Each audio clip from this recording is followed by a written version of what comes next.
जय गौ माता, जय बालाजी, जय रामापीर। राजदीप सोसायटी शेरी नंबर 3 આપણે રોજે રોજ ગાયો માટે 101 કિલો લાડવા બને છે। આ છે રાજદીપ સોસાયટી શેરી નંબર 3।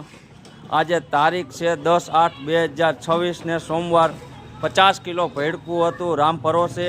એક ગોળનો ડબ્બો હતો મનુભાઈ રામજીભાઈ કાપડિયા કૃષ્ણા સિલેક્શન કોઠારિયા રોડ। અને એક તેલનો ડબ્બો હતો રામ ભરોસે। ગાયું માતા એને જાજુ આપે। કાયમથી કાયમ અમારે તેલ ગોળ અને ભેડકાની જરૂર હોય તો સ્ક્રીન ઉપર નંબર આપેલા છે। અને આ અમારું બાલાજી ગ્રુપ છે, તમે જોઈ શકો છો। કોઈનો બર્થડે હોય અથવા કોઈના બાપા માજીની તિથિ તારીખ હોય તોય અમે કાયમથી કાયમ ગાયું માટે લાડવા બનાવી આપીએ છીએ। અને આ અમારું બાલાજી ગ્રુપ છે। જેટલો બને એટલો શેર અને કોમેન્ટ કરો એટલે અમારે કાયમ ગાયું માટે લાડવા બને। જય ગૌ માતા।